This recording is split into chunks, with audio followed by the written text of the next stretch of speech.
আসসালামু আলাইকুম। তো আজকের ক্লাসে আমরা দারুণ একটা জিনিস শিখব।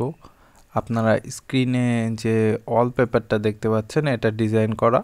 এইটা আমরা আজকে ফটোশপ দিয়ে কিভাবে ডিজাইন করতে হয় এই ধরনের ওয়ালপেপার বা আপনি যে কোনো পিকচার তৈরি করতে পারবেন এভাবে করে মোবাইলের জন্য বা কম্পিউটার ওয়ালপেপার বা নিজের যে কোনো জন্মদিনের বা যে কোনো বিষয় সংখ্যা হোক বা শেপ হোক আপনি টেক্সট ব্যবহার করেও করতে পারবেন। এই বিষয়টা নিয়ে আজকে আমরা দেখব কিভাবে এটা ফটোশপ দিয়ে করে সেটা দেখব। চলুন শুরু করি। ফার্স্ট অফ অল আপনি ফটোশপে যাবেন, এরকম একটা ক্যানভাস নিয়ে নেবেন আগে, যে কোনো সাইজের হতে পারে। তো আমি একটা সাইজে নিয়ে নিলাম।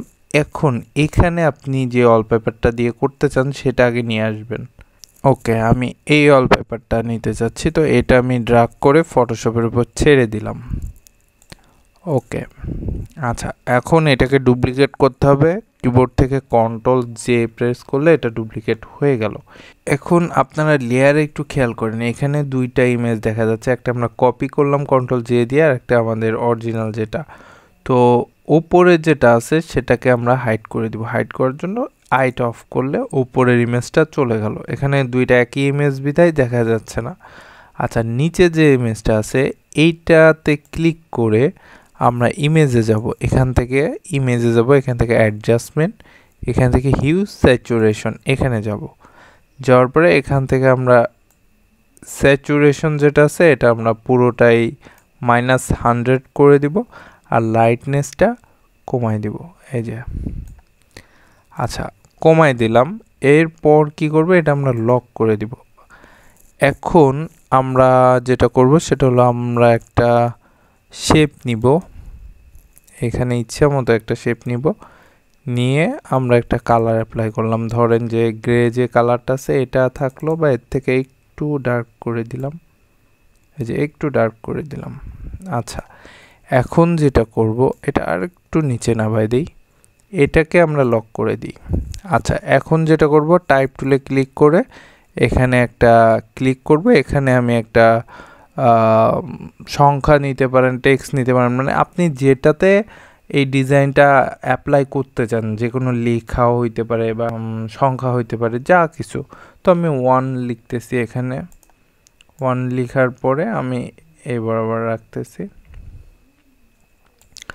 আচ্ছা, এখন এই 1টার ভিতরে আমাদের ডিজাইনটা অ্যাপ্লাই করব, কিন্তু আপনি চাইলে একটু ছোট বড় করে নিতে পারেন। কন্ট্রোল টি দিয়ে এটাকে একটু ছোট বড় করতে পারেন, অলটা চেপে ধরে। আচ্ছা, আর একটু বড় করি।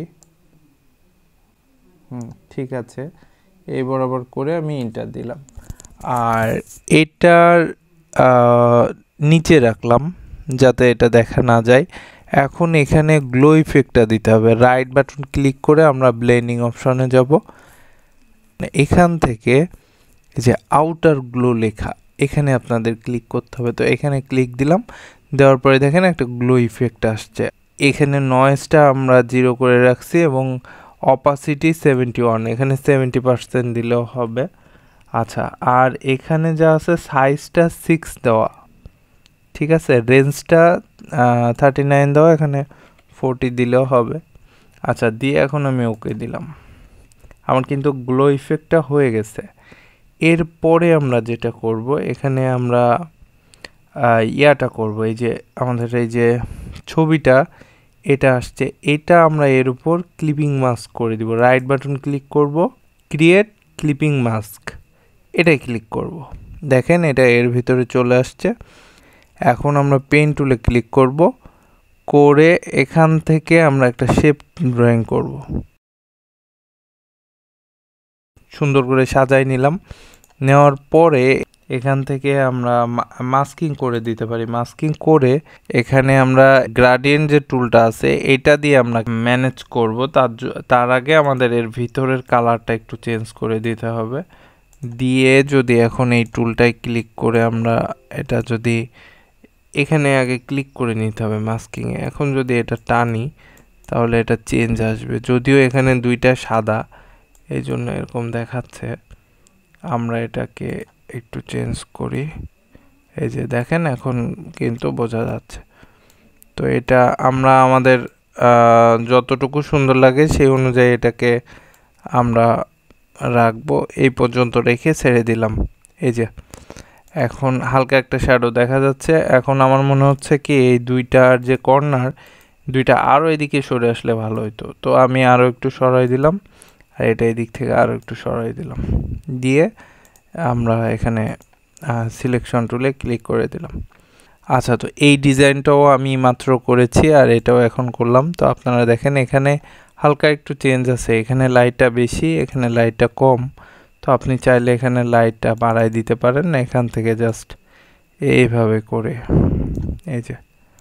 আচ্ছা, আপনি চাইলে এই ভিউটাকেও চেঞ্জ করতে পারেন। আমরা আরেকটু দেখাই, এখানে আপনি চাইলে আমরা এই যে এই পিকচারটা নিয়েছি এটাও আপনি করতে পারবেন। এটার জন্য আপনি এটাকে ড্র্যাগ করে ফটোশপে জাস্ট নিয়ে আসতে হবে আপনাকে। এরপরে অলটা চেপে এটাকে বড় করেন, অলটা চেপে আমি বড় করলাম, কন্ট্রোল জে দিয়ে এটাকে ডুপ্লিকেট করতেছি। আচ্ছা, এটা কিন্তু আমাদের ডুপ্লিকেট হয়ে গেছে, যে এখানে দেখা যাচ্ছে ওপরের ইমেজটা আমি রেখে মানে আই অফ করে নিচের ইমেজটাকে ইমেজ থেকে অ্যাডজাস্টমেন্ট হিউ স্যাচুরেশন এখান থেকে লাইট অফ করে দিলাম, মানে স্যাচুরেশন কমাই দিলাম আর এর লাইটটা কমাই দিলাম।